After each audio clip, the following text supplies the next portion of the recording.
Ya, masih ada 112 jemaah haji asal Indonesia yang masih belum diketahui keberadaannya. Pak Kiai, Anda melihat berbagai kemungkinan yang ada. Mereka tersesat, tidak berkoordinasi dan terpisah dari rombongan atau seperti apa?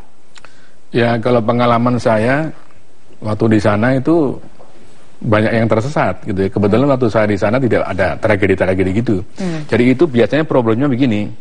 Ketika datang dari dari Arafah sampai di Mina, setelah taimina melontar jamroh, ya kan. Sebenarnya tidak harus ke Mekah untuk tawaf ifadah dan sa'i. Tapi banyak jamaah kita yang kepingin cepat selesai, ya.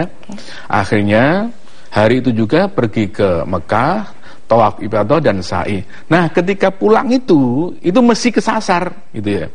Itu karena apa? Karena dia nggak tahu jalan masuk ke Mina lagi itu lewat mana, nggak tahu. Tapi ini sudah 2 hari, apakah itu waktu yang wajar untuk tersesat dan tidak menghubungi misalnya ketua rombongan? Tadi kan disebut oleh Pak Jamil, sebagian malah setelah tidak kembali ke Mina, malah tinggal di hotel di Mekah gitu kan. Tadi kan seperti itu, berarti kan memisahkan dari rombongan. Ya. Tidak pahamkah sebenarnya jemaah haji Indonesia bahwa harus ada koordinasi yang intens terus-menerus dengan pihak bisa aja tidak paham. Kalau tidak paham kan diberi pemahaman mungkin menerima. Yang kadang-kadang sulit itu apa? Dia justru nggak disiplin, itu loh masalahnya itu. Ya, apalagi saya amati jemaah haji yang sudah kedua gitu kan. Dia merasa sudah tahu lokasi. Begitu sampai di Jeddah itu, dia memisahkan diri. Saya pernah mencari-cari 1 malam.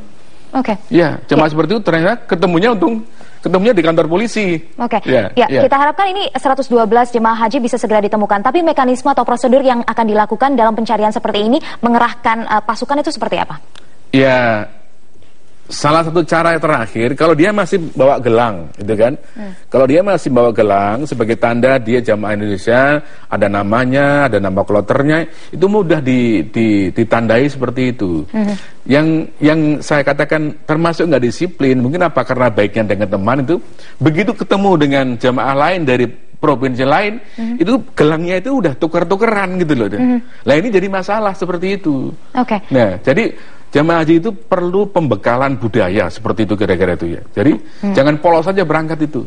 Nah, kita merasa malu kalau kemarin berita bahwa penyebab terbakarnya hotel di Mekah itu ada seorang ibu dari Indonesia yang masak nasi di atas spring bed gitu kan. Itu kan lucu banget sih itu kan. Ya.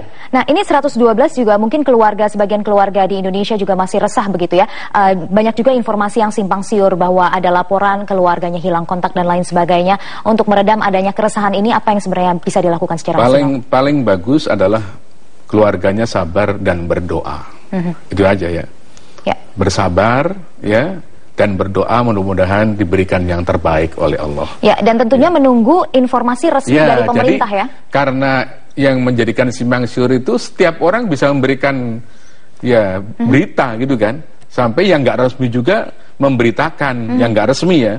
Mestinya satu pintu berita itu, katakanlah Kementerian Agama. Kementerian Agama dari pemerintah Saudi. Itu kan nggak simpang siur. Nah. Ya, Pak Kiai, tapi kemudian waktu yang wajar, artinya ketika dari pengalaman Anda tersesat, ini maksimal itu berapa hari, Pak? Karena kita juga ingin mengetahui apakah ini benar tersesat atau terlibat dalam insiden tersebut, atau bagaimana? Ya, saya nggak membatasi maksimalnya, tapi ya biasanya kalau yang pengalaman saya ketika dari hari Mina ini, saya dengan kawan-kawan selalu keluar dari tenda, ayo kita keluar, cari apa? Cari orang sesat gitu loh.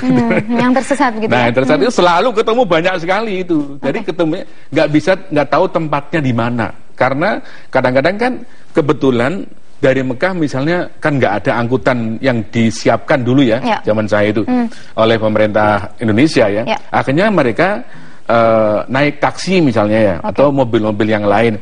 Nah, celakanya sopir taksi itu belum tentu orang Mekah gitu loh. Jadi miskomunikasi begitu ya? Ya, dia nggak tahu lokasi Mina dan sebagainya. Akhirnya pokoknya sampai Mina diturunkan. Nah, gitu loh, seperti itu. Penyisiran berapa lama biasanya, Pak, bisa dilakukan dan sampai? Ya, mungkin sampai hari besok itu masih bisa. Itu menjadi harapan kita bersama. Pak, tapi Pak Kiai mungkin bisa mengevaluasi apakah pembekalan yang diberikan oleh pemerintah Indonesia ini sudah baik, lalu kemudian jika ada evaluasi, apa poin-poin yang perlu diperhatikan? Memang saya lihat pemerintah Indonesia sudah melakukan apa yang harus dilakukan. Tapi yang kedua, sebagian jamaah memang tidak disiplin gitu ya. Nah, kalau menurut solusi yang akan datang, saya mengusulkan ada 3 hal minimal ya. Di samping yang masalah-masalah teknis ya, ini bagian Pak Abdul Jamil ya. 3 itu pertama adalah, dan ini sudah pernah saya tulis tahun 2006. Ya, setelah peristiwa-peristiwa seperti itu. Nah, itu pertama, Oki harus meninjau ulang kuota haji. Kuota haji yang dengan porsi 1000 penduduk muslim mengirimkan 1 orang, itu sudah berlaku selama 34 tahun. Ya. Selama 34 tahun itu kan ada perubahan sehingga harus direvisi. Perlu direvisi, misalnya 5.000 baru 1 orang berangkat. Itu poin pertama ya. Yang kedua, berkaitan dengan ini, perlu ada fatwa baik secara nasional maupun internasional bahwa berhaji ulang dalam kondisi perhajian seperti ini itu hukumnya haram. Ya, kecuali bagi mereka yang keberangkatannya memiliki unsur wajib syar'i. Misalnya seorang suami harus mendampingi istrinya, gitu kan? Itu poin kedua. Ya, poin kedua. Poin ketiga, perlu adanya reformasi fikih haji. Ya.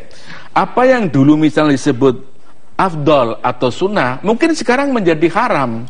Itu kan, seperti itu ya. Baik. Nah, itu perlu seperti itu. Perlu ada rumusan-rumusan baru. Kebijakan baru ya. Ya, tentang fikih haji seperti itu. Baik, baik. Semoga ini bisa menjadi masukan bagi kita bersama supaya tragedi yang sama tidak terulang. Terima kasih banyak Imam Besar Masjid Istiqlal Kiai Haji Ali Mustafa Yakub sudah bergabung bersama Prime Time News pada malam hari ini. Pemirsa, tetaplah bersama